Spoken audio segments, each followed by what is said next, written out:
ಸಂಸತ್ ಅಧಿವೇಶನ ಇವತ್ತು ಆರಂಭ ಆಯಿತು. ರಾಷ್ಟ್ರಪತಿ ದ್ರೌಪದಿ ಮುರ್ಮು ಭಾಷಣ ಮಾಡಿದ್ರು. ಆಪರೇಷನ್ ಸಿಂಧೂರ ಪ್ರಸ್ತಾಪಿಸಿದ್ರು. ಮತ್ತು ದಲಿತರು, ಹಿಂದುಳಿದು, ಆದಿವಾಸಿಗಳಿಗೆಲ್ಲ ಹೇಗೆ ನಮ್ಮ ಸರ್ಕಾರ ಕಲ್ಯಾಣಕ್ಕೆ ಬದ್ಧವಾಗಿದೆ ಅಂತೆಲ್ಲ ಎಲ್ಲನೂ ಎಕ್ಸ್ಪ್ಲೈನ್ ಮಾಡ್ತಾ ಹೋದರು. ಬಿ ಜೀರಾಮ್ಜಿ ಕಾನೂನು ಸರ್ವಾಂಗೀಣ ಅಭಿವೃದ್ಧಿಗೆ ಮುನ್ನಡಿ ಅಂತ ಹೇಳಿದ್ರು. ಇಲ್ಲಿ ಸರಿ ಇಲ್ಲ, ನಮ್ಮವರು ಓಡಾಡ್ತಾ ಇದ್ದಾರೆ ಈಗ. ಸರಿ, ಆಲ್ ರೈಟ್, ಏನೋ ಒಂದು ಆಗತ್ತೆ. ಒಟ್ಟಲ್ಲಿ ಇವತ್ತು ಅದು ಸಾಂಪ್ರದಾಯಿಕವಾಗಿ ನಡೀಬೇಕು. ವರ್ಷದ ಶುರುವಿನಲ್ಲಿ ನಡೆದಿದೆ. ಎಸ್, ಮುಂದಕ್ಕೆ. ಎಐಟಿಯುಸಿ ಹಾಗೂ ಸಾರಿಗೆ ನೌಕರರ ಹೋರಾಟದಲ್ಲಿ ತೊಡಗಿದಂತಹ ಹಿರಿಯ ಮುಖಂಡ ಅನಂತ ಸುಭಾರ ಅವರು ನಿಧನರಾಗಿದ್ದಾರೆ. ನಾಳೆ ಕರೆ ಕೊಟ್ಟಿದ್ದ ಸಾರಿಗೆ ನೌಕರರ ಬೆಂಗಳೂರು ಚಲೋ ಬಗ್ಗೆ ಚರ್ಚಿಸಲು ಕರೆಯಲಾಗಿದ್ದಂತಹ ಸಭೆಯ ಸಿದ್ಧತೆಯಲ್ಲಿದ್ದಾಗಲೇ ಹೃದಯಾಘಾತದಿಂದ ಕುಸಿದು ಬಿದ್ದು ಮೃತಪಟ್ಟಿದ್ದಾರೆ. ಕಳೆದ 45 ವರ್ಷಗಳಿಂದ ಕಾರ್ಮಿಕ ಸಂಘಟನೆಗಳ ಜೊತೆಗೆ ಅವರು ಗುರುತಿಸಿಕೊಂಡಿದ್ರು. ಸಾರಿಗೆ ನೌಕರರ ಪರ ಅನಂತ್ ಸುಬ್ಬಾರಾವ್ ಹೋರಾಟವನ್ನ ನಡೆಸಿದ್ರು. ಇನ್ನು ಹಾಸನ ಜಿಲ್ಲೆಯ ಅರಕಲಗೂಡು ಇವರ ಮೂಲ. ಆರಂಭದ ದಿನಗಳಲ್ಲಿ ಟ್ರೇಡ್ ಯೂನಿಯನ್ ಬಣದ ನಾಯಕರಾಗಿ ಹೆಸರುವಾಸಿಯಾದರು. ಬಳಿಕ ಎಐಟಿಯುಸಿಯ ಮೂಲಕ ಬೆಳೆದು ರಾಜ್ಯ ಪ್ರಧಾನ ಕಾರ್ಯದರ್ಶಿಯಾದರು. ಇನ್ನು ಇವರ ನಿಧನಕ್ಕೆ ರಾಜಕೀಯ ನಾಯಕರು ಸಂತಾಪವನ್ನು ಸೂಚಿಸಿದ್ದಾರೆ.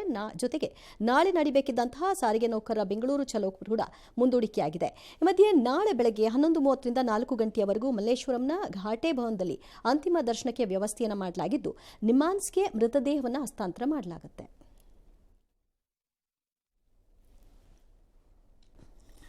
ದೀರ್ಘಕಾಲ ಕಾರ್ಮಿಕ ಹೋರಾಟದಲ್ಲಿ ಗುರುತಿಸಿಕೊಂಡಿದ್ದಂಥ ಅನಂತ ಸುಬ್ಬರಾವ್, ನಾವೆಲ್ಲ ನಮ್ಮ ವರದಿಗಾರಿಕೆಯನ್ನು ಆರಂಭ ಮಾಡುವ ದಿನಗಳಲ್ಲಿ ನಮಗೆ ಬಹುದೊಡ್ಡ ಕೇಂದ್ರ ಸುದ್ದಿ ವಿಚಾರದಲ್ಲಿ ಅನಂತ ಸುಬ್ಬರಾಯರು ಮತ್ತು ಕಾಮ್ರೇಡ್ ಸೂರ್ಯನಾರಾಯಣ ರಾವ್ ಮತ್ತು ಕಾಮ್ರೇಡ್ ಕೃಷ್ಣನ್, ಇವರು ನಮ್ಮ ಅಂದಿನ ಪ್ರೆಸ್ ಕ್ಲಬ್ಬಲ್ಲಿ ಬಂದು ಪ್ರೆಸ್ ಕಾನ್ಫರೆನ್ಸ್ ಮಾಡ್ತಾರೆ ಅಂದರೆ ಏನೋ ಕಾದಿದೆ ಅಂತಲೇ ಅರ್ಥ.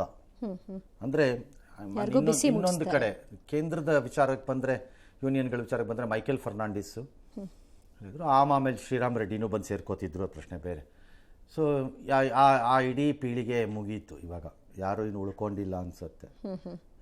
ನನಗಂತೂ ಅತ್ಯಂತ ಇದು, ಯಾಕೆಂದರೆ ಅವಾಗೆಲ್ಲ ಅನಂತ ಸುಬ್ಬರಾಯರು ಕಾಲ್ ಕೊಟ್ಟರು ಅಂದರೆ ಬಸ್ ನಿಲ್ತು ಅಂತ ಅರ್ಥ. ಸಿಂಪಲ್, ಅದು ಭಾಳ ಸರಳ, ಸಾಧ್ಯನೇ ಇಲ್ಲ. ಎಲ್ಲಿದೆಯೋ ಬಸ್ ಅಲ್ಲೇ ನಿಂತ್ಕೊಂಡ್ಬಿಡ್ತಿತ್ತು, ಅದು ಬೇರೆ ಅದು. ಹಾಗಾಗಿ they were all so powerful leaders and so committed to their ideology. ತಮ್ಮ ಸಿದ್ಧಾಂತಕ್ಕೆ ಅವರ ಬದ್ಧತೆಗಳನ್ನು ಇವತ್ತಿನ ರಾಜಕಾರಣಿಗಳು ಸಾಧ್ಯನೇ ಇಲ್ಲ ಅಳವಡಿಸ್ಕೊಳ್ಳೋಕ್ಕೆ, ಸಾಧ್ಯನೇ ಇಲ್ಲ ನನ್ನ ಪ್ರಕಾರದಲ್ಲಿ. ಅದಕ್ಕೆ ಯಾವಾಗಲೂ ಹೇಳೋದು, ಕಮ್ಯುನಿಸ್ಟ್ರಲ್ಲಿ ಅದೊಂದಿದೆ, ಆ ಬದ್ಧತೆಯನ್ನು ಪ್ರಶ್ನೆ ಮಾಡೋಕ್ಕಾಗಲ್ಲ ಅವ್ರದ್ರಲ್ಲಿ ಅಂತ. ಮತ್ತು ದುಡ್ಡೇ ಜೀವನ ಅಂತ ಎಂದೂ ಪರಿಭಾವಿಸದೆ ತಮ್ಮ ಜೀವನವನ್ನು ಕಳೆದಿರೋರು, ಸವಸಿರೋರು, ವಿಪರೀತವಾದ ಹೋರಾಟಗಳ ಮಧ್ಯೆ. ಏನ್ಯಾವ good man, great man, wonderful fighter Anantha Subbarao ನಿಧನರಾಗಿದ್ದಾರೆ. 25 ನಿಗಮ ಮಂಡಳಿಗಳ ಅಧ್ಯಕ್ಷರ ಅಧಿಕಾರಾವಧಿ ಮುಂದುವರಿಕೆ ಮಾಡಿ ಶಾಸಕರಿಗೆ ಮಾತ್ರ ಅವ್ರಿಗೇನೋ ಮಂಡಳಿ ಅಧ್ಯಕ್ಷರಾಗಿ ಮುಂದುವರಿಯ ಆದೇಶವನ್ನು ಕೊಟ್ಟಿದ್ದಾರೆ. ಅವ್ರದ್ದೆಲ್ಲ ಅಧಿಕಾರಾವಧಿ ಮುಗಿದಿತ್ತು ಅನ್ಸುತ್ತೆ, ಅದಕ್ಕೆ ಅವರುಗಳಿಗೆಲ್ಲ ಕೊಟ್ಟಿದ್ದಾರೆ. ಹಲವಾರು ಶಾಸಕರು, ಶರತ್ ಬಚ್ಚೇಗೌಡ, ಶಿವಲಿಂಗೇಗೌಡ ಡ್ಯಾಶ್ ಅಂತ ಅವ್ರಿಗೆಲ್ಲರಿಗೂ ಅದರ ಲಾಭ ಸಿಕ್ಕಿದೆ. ಎಸ್, ವಿಶ್ವದಲ್ಲೇ ಬೆಂಗಳೂರು 2ನೇ ಟ್ರಾಫಿಕ್ ಸಿಟಿ ಎಂಬ ಹಣೆಪಟ್ಟಿಯನ್ನು ಕಟ್ಕೊಂಡಿದೆ. ಇದರಿಂದಾಗಿ ಹೊರ ಬರೋದಕ್ಕೆ ಬೆಂಗಳೂರು ಟ್ರಾಫಿಕ್ ಪೊಲೀಸರು ಮೆಗಾ ಪ್ಲಾನ್ ಅನ್ನು ಮಾಡಿದ್ದಾರೆ. ಐಟಿಬಿಟಿ ಕಂಪನಿಗಳ ಜೊತೆಗೆ ಸಭೆ ಮಾಡೋದಕ್ಕೆ ಸಂಚಾರಿ ವಿಭಾಗದ ಜಂಟಿ ಆಯುಕ್ತರು ನಿರ್ಧರಿಸಿದ್ದಾರೆ. ಔಟರ್ ರಿಂಗ್ ರೋಡ್ನಲ್ಲಿ ಹೆಚ್ಚು ಟ್ರಾಫಿಕ್ ಜಾಮ್ ಆಗ್ತಿರೋದನ್ನ ಗಮನಿಸಲಾಗಿದೆ. ಫೆಬ್ರವರಿ ಮೊದಲ ವಾರದಲ್ಲಿ ಐಟಿಬಿಟಿ ಕಂಪನಿಗಳ ಜೊತೆಗೆ ಸಭೆ ಮಾಡೋದಕ್ಕೆ ಮುಂದಾಗಿದ್ದಾರೆ. 500ಕ್ಕಿಂತ ಹೆಚ್ಚು ಉದ್ಯೋಗಿಗಳಿದ್ರೆ ವಾಹನಗಳಿಗೆ ಕಡಿವಾಣ ಹಾಕಲಾಗ್ತಿದೆ. ವಾರದಲ್ಲಿ ಒಂದು ದಿನ ವರ್ಕ್ ಫ್ರಮ್ ಹೋಮ್ಗೆ ಅವಕಾಶ ಮಾಡಿಕೊಡಿ ಅಂತ ಕೋರ್ತಾರೆ.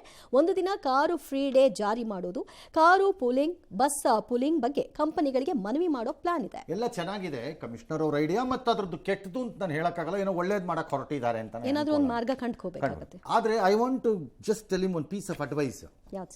500 ಜನಕ್ಕಿಂತ ಹೆಚ್ಚು ಉದ್ಯೋಗಿಗಳಿದ್ರೆ ವಾಹನಗಳ ಕಡಿವಾಣ ಹಾಕ್ತೀವಿ ಅಂತ ಹೇಳಿದಿರಿ ಮಾನ್ಯ ಆಯುಕ್ತರು, ಸಂಚಾರಿ ವಿಭಾಗದವರು. ನೀವೇ ಓಡಾಡ್ತಿರ್ತಿರಲ್ಲ, ಮಲ್ಟಿ ಸ್ಟೋರಿ ಬಿಲ್ಡಿಂಗು, ವಿಧಾನಸೌಧ ಸುತ್ತಮುತ್ತಲ ಪರಿಸ್ಥಿತಿ ಏನು? ಎಷ್ಟು ಜನ ಇದ್ದಾರಲ್ಲಿ ವರ್ಕರ್ಸ್? ಕಾರ್ ಎಂಟ್ರಿ ಆಗೋಕ್ಕಾಗಲ್ಲ. ಔಟರ್ ರಿಂಗ್ ರೋಡ್ ಮನೆ ಹಾಳಾಗಲಿ, ಇಲ್ಲಿ ನೋಡಿ ಒಳಗೋಗೋಕ್ಕಾಗಲ್ಲ. ಆ ಲೋಕಾಯುಕ್ತ ಆಫೀಸು ಅದೆಲ್ಲ ದಾಟ್ಕೊಂಡು ಆಚೆ ಬಂದು ಲೆಫ್ಟು ರೈಟು ಅಂದ್ಕೊಂಡು ಅಲ್ಲೆಷ್ಟು ಜನ ಇದ್ದಾರೆ? So these rules shall not be only for private sector. ಇನ್ನು ನಿಮ್ಮ ವಿರೋಧಿಗಳು ನಾವು ಅನ್ನೋ ಥರ ಅಲ್ಲಿಗೆ ಮಾತ್ರ ಸೀಮಿತ. ನಿಮಗೂ ನೋಡ್ಕೊಳ್ಳಿ, ನಿಮ್ಮ ಸರ್ಕಾರಿ ಕಚೇರಿಗಳನ್ನೂ ನೋಡ್ಕೊಳ್ಳಿ ಹೇಗಿದೆ ಅಂತ. That's piece of advice. ನೀವು ಮಾಡ್ತಿರೋ ಕೆಲಸ ತಪ್ಪು ಸರಿ ಇಲ್ಲ, ಏನಾದ್ರು ಮಾಡಬೇಕಲ್ಲ, ಏನಾರು ಮಾಡಿ. ಲಕ್ಕುಂಡಿಲಿ ಉತ್ಖನನ ನಡೀತಾ ಇದೆ, ಮುಂದುವರೆದಿದೆ. ಕೆಲವರೆಲ್ಲ ಈಗ ಅಲ್ಲಿ ಚಿನ್ನದ ಗಣಿ ಇತ್ತು, ಅದು ಇತ್ತು ಅಂತಾರೆ. ಈ ಥರದ ಉತ್ಖನನಗಳು ಪ್ರಾರಂಭ ಆದಾಗ ಇಂಥ ಬುರುಡೆ ಸ್ಟೋರಿಗಳು ಬರ್ತಾನೆ ಇರುತ್ತವೆ. ನಾನು ಭಾಳ ಹಿಂದೆ ಒಂದು ಸರಿ ಒಂದು ವರದಿ ಮಾಡ್ತಿದ್ದಾಗ ಮೈಸೂರು ಹತ್ರ ಏನೋ ತೆಗಿಯಕ್ಕೆ ಹೋಗ್ತಿದ್ರು, ಎಲ್ಲೋ ಏನೋ ಒಂದು ಓಪನಿಂಗ್ ಸಿಕ್ಕಿಬಿಡ್ತು. ಇದು ಸ್ವರ್ಗಕ್ಕೆ ಕರೆದುಕೊಂಡು ಹೋಗುವ ದಾರಿ ಅನ್ನೋ ಟೈಪಲ್ಲಿ ಆಡ್ತಾಯಿದ್ರು ಎಲ್ಲವನ್ನೂ. ನನಗೆ ಕೋಪ ಬಂದು ಒಂದಿನ ಯಾರ್ಯಾರು ಹೋಗ್ಬೇಕು ಅಂತಿದ್ದೀರಿ ಒಂದೇ ಸರಿ ಖಾಲಿ ಮಾಡಿಬಿಡಿ ಹೋಗ್ಬಿಡಿ ಹೇಳ್ತೀನಿ ಅಂತಂದಿದ್ದೆ. ಹಾಗೆ ಮುಳ್ಕೊಂಬಿಡಿ ಹೋಗ್ಬಿಡಿ ಎಲ್ಲ ಒಳಕೆ ಅಂತ ಸುಮ್ಮನೆ ಬಿಡ್ತಾ ಇರ್ತಾರೆ. ಅದಕ್ಕೆ ಪರಿಣಿತರಿದ್ದಾರೆ, ಎಕ್ಸ್ಪರ್ಟ್ಸ್ ಇದ್ದಾರೆ. They will exactly know. ಭಾರತ ಉತ್ಖನನ ಮತ್ತು ಭೂಗರ್ಭ ಅಂದರೆ ಇದು ಪ್ರಾಚ್ಯವಸ್ತು ವಿಚಾರದಲ್ಲಿ ಬಹಳ ಮುಂದುವರೆದಿದೆ. ಯಾವುದೋ ಲಡಕಾಸಿ ದೇಶ ಅನ್ಕೋಬೇಡಿ ಭಾರತನ. ನಮ್ಮಲ್ಲಿರುವ ತಜ್ಞರು ಬಹಳ ಜ್ಞಾನಿಗಳು, ತಿಳ್ಕೊಂಡವರು, ಅರಿತುಕೊಂಡವರು, ತಂತ್ರಜ್ಞಾನವನ್ನು ಬಲ್ಲವರೂ ಆಗಿದ್ದಾರೆ. ಹಂಗಾಗಿ ಬಿಡಿ, ಅವ್ರ ಕೆಲಸ ಅವ್ರು ಮಾಡ್ತಾರೆ. ಎಸ್, ಜೀನಿ ಸ್ಲಿಮ್ ತಗೊಳಕ್ಕೆ ಸ್ಟಾರ್ಟ್ ಮಾಡಿದ್ನು ಅವಾಗ ಮಂತ್ಲಿ ಪೀರಿಯಡ್ಸ್ ಆಗ್ತಾ ಇದ್ದೀನಿ. PCOD ಪ್ರಾಬ್ಲಮ್ ನಾರ್ಮಲ್ ಆಗಿದೆ, ಥೈರಾಯ್ಡ್ ನಾರ್ಮಲ್ ಆಗಿದೆ. ಪೀರಿಯಡ್ಸ್ ಎಲ್ಲ 6 ಮಂತ್ ಆದ್ರೂ ಆಗ್ತಾ ಇದ್ದಿಲ್ಲ, ಇವಾಗ ರೆಗ್ಯುಲರ್ ಪೀರಿಯಡ್ಸ್ ಆಗ್ತಾ ಇದೆ. ಜೀನಿ ಸ್ಲಿಮ್ ನ ಯೂಸ್ ಮಾಡಿ 8 ತಿಂಗಳಲ್ಲಿ 55 kg ಸಣ್ಣ ಆಗಿದ್ದಾರೆ. ಜೀನಿ ಸ್ಲಿಮ್ ತಗೊಳ್ಳಿ, ಬೇಗ ಸಣ್ಣ ಆಗ್ತೀರಾ, ಫ್ಯಾಟ್ ಲಾಸ್ ಆಗ್ತದೆ. ಜೀನಿ ಸ್ಲಿಮ್ ನ ಯೂಸ್ ಮಾಡಿ 100% ಯಾವುದೇ ಸೈಡ್ ಎಫೆಕ್ಟ್ ಇಲ್ದಂಗೆ ಸಣ್ಣ ಆಗ್ತೀರಾ. ಶಿವಮೊಗ್ಗದ ಹೊಸನಗರ ತಾಲೂಕಿನ ಅರಸಾಳ ಸೂಡೂರು ಗೇಟ್ ಬಳಿ ಖಾಸಗಿ ಸ್ಲೀಪರ್ ಬಸ್ ಒಂದು ಧಗಧಗನೆ ಹೊತ್ತು ಉರಿತು. 40 ಮಂದಿ ಪ್ರಯಾಣಿಕರಿದ್ರು. ಆದರೆ ಅದೃಷ್ಟವಶಾತ್ ಎಲ್ಲರೂ ಕೂಡ ಪ್ರಾಣಾಪಾಯದಿಂದ ಪಾರಾಗಿದ್ದಾರೆ. ಆಲ್ರೈಟ್, ಬಚಾವಾಗಿದ್ದಾರೆ. ಉಡಾಪೆ ಹೊಡಿಬೇಡಿ, ಏನೋ ಆಗ್ತಾ ಇದೆ, ಏನಾಗ್ತಿದೆಯೋ. ಥೈಲ್ಯಾಂಡಿಂದ ಬೆಂಗಳೂರಿಗೆ ಡ್ರಗ್ ಸಪ್ಲೈ ಮಾಡ್ತಿದ್ದ ಕೇರಳದ ಡ್ರಗ್ ಪೆಡ್ಲರ್ಗಳನ್ನು ಅಯ್ಯೋ ಇಲ್ಲೂ ಕಾಟ ಕೊಡ್ತೀರಣ್ರಯ್ಯ ನೀವು ನಮಗೆ. ಸರಿಯಪ್ಪ, ಪೊಲೀಸರು ಬಂಧಿಸಿದ್ದಾರೆ ಅಮೃತಲ್ಲಿ. ಅಂದರೆ ಇವರು ಅಂದ ತಕ್ಷಣ ಕೇಳಿದವರೆಲ್ಲ ಅಂತಲ್ಲ, ಪಾಪ ಹಂಗೆ ಅನ್ಕೋಬಾರ್ದ ಮೇಲೆ. That is unfair also. ಅವಾಗ ಬೆಂಗಳೂರಿನ ಅಮೃತಹಳ್ಳಿ ಪೊಲೀಸರು ಡ್ರಗ್ಸ್ ಚಾಲ ಇದು ಮಾಡಿ ಭೇದಿಸಿ 4 ಕೋಟಿ ರೂಪಾಯಿ ಮೌಲ್ಯದ್ದು ಥೈಲ್ಯಾಂಡಿಂದ ತರ್ತಿದ್ದಂತೆ. ಬೆಂಗಳೂರಿನಲ್ಲೆಲ್ಲ ವ್ಯಾಪಾರ ಮಾಡ್ತಿರಂತೆ. ಯಾಕಪ್ಪ, ಕೇರಳದಲ್ಲೇ ಮಾರಬೇಕು, ಅಲ್ಲೇ ಮಾರಿ, ಅದಕ್ಕೆ ಬೆಂಗಳೂರಿಗೆ ಬಂದು ಮಾರಬೇಕು? ವಿಶಾಲವಾಗೈತಲ್ಲ. ಹೇಳ್ತೀನಲ್ಲ, ಗಾರ್ಡನ್ ಸಿಟಿ ಆಯಿತು ಬೆಂಗಳೂರು, ಆಮೇಲೆ ಪಬ್ ಸಿಟಿ ಆಯಿತು ಬೆಂಗಳೂರು, ಆಮೇಲೆ ಸಿಲಿಕಾನ್ ಸಿಟಿ ಆಯಿತು ಬೆಂಗಳೂರು. ಈಗ ಮೊನ್ನೆ ಯಾರೋ ನನ್ನ ಫ್ರೆಂಡ್ ಫೋನ್ ಮಾಡಿದವರು ಹೇಳ್ತಾಯಿದ್ರು, ಏನು ಬೆಂಗಳೂರು ಭಾಳ ಡ್ರಗ್ಸ್ ಅಂತೆ ಅಂತ. ನೆಕ್ಸ್ಟು ಡ್ರಗ್ಸ್ ಸಿಟಿ ಮಾಡಿಬಿಡಿ. ನಿಮ್ಮ ಯೋಗ್ಯತೆಗೆ ಸರ್ಕಾರ ನಡೆಸೋಕ್ಕೆ ಅಯೋಗ್ಯರು ತೊಗೊಂಬಂದು ಹಾಳು ಮಾಡಿಬಿಟ್ರಿ ಬೆಂಗಳೂರನ್ನು ಎಲ್ಲರೂ ಸೇರಿಕೊಂಡು. ಈಗ ಮಾಡಿದ್ದಾರೆ. ಇನ್ನೊಂದು ಕಡೆಯಲ್ಲೆಲ್ಲ ಮಾರತಳ್ಳಿನಲ್ಲಿ ಬಿಲ್ಡರ್ ಮನೆಯಲ್ಲಿ ಯಾರ್ದೋ ಮನೆಯಲ್ಲಿ ಯಾರೋ ನೇಪಾಳಿ ದಂಪತಿ ಅಂತೆ 18 ಕೋಟಿಯಷ್ಟು 11.5 kg ಚಿನ್ನ, 5 kg ಬೆಳ್ಳಿ ಎಲ್ಲ ಎತ್ಕೊಂಡು ಹೋಗಿದ್ದಾರಂತೆ, ಕ್ಯಾಶು ಎಲ್ಲ. ಅವರೇನೋ ಎತ್ಕೊಂಡು ಹೋಗಿದ್ದಾರೆ. ಸರಿ, ಕಂಪ್ಲೇಂಟ್ ಕೊಟ್ಟಿದ್ದೀರಿ, ಅರೆಸ್ಟ್ ಮಾಡೋದೋ ಹಿಡಿಯೋದೋ ಏನೋ ಒಂದು ಮಾಡ್ತಾರೆ ಪೊಲೀಸ್ನವರು. ನೀವು ಆ ಮನೆಯಲ್ಲಿದ್ದವರು ಕೆಲಸದವ್ರು ಇದ್ದಾರೆ ಮಾಡ್ತಿದ್ದಾರೆ ಅಂತಂದಾಗ ಇದೆಲ್ಲ ಎತ್ಕೊಳ್ಳೋಷ್ಟು ಸುಲಭವಾಗಿ ಇಟ್ಟಿರ್ತೀರಾ? ನೀವೆಂತವ್ರಿ?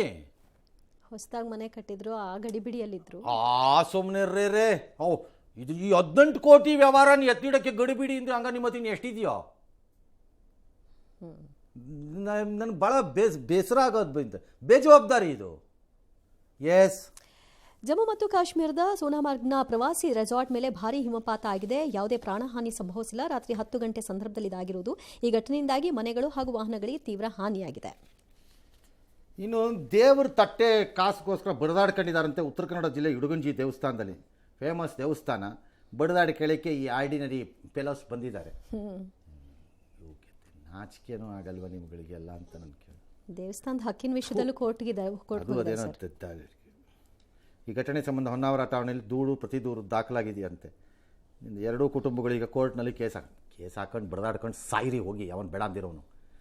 ಬಡದಾಡ್ಕೊಳ್ಳೋದು ಅದನ್ನು ದೇಶಕ್ಕೆಲ್ಲ ತೋರಿಸ್ಕೋಬೇಕು. ನಾಚಿಕೆನೂ ಇಲ್ಲ ಅನ್ನೋ ಥರ ಇದ್ದರೆ ಏನು ಪೂಜೆ ಮಾಡ್ತೀರಿ? ಏನು ನಿಮ್ಮ ಹಣೆ ಬರಹ? ಯಾರು ನಿಮ್ಮನ್ನೆಲ್ಲ ಅಲ್ಲಿ ಕರ್ಕೊಂಬಂದು ಬಿಟ್ಟವರು? ನಿಮ್ಮ ಯೋಗ್ಯತೆಗಳಿಗೆ ಜ್ಞಾನ ಇರ್ಬೋದು, ಪ್ರಯೋಜನ ಏನು? 16 ಡಿಗ್ರಿ ಮಾಡಿ ಲಫಂಗನ್ ಥರ ಆಡಿದ್ರೆ ಪ್ರಯೋಜನ ಏನು? ದೇವ್ರ ಹತ್ರ ಪೂಜೆ ಮಾಡಿಕೊಂಡು ಹೀಗೆ ಬಡ್ದಾಡ್ಕೊಂಡಿದ್ರೆ ಪ್ರಯೋಜನ ಏನು? ಎಸ್.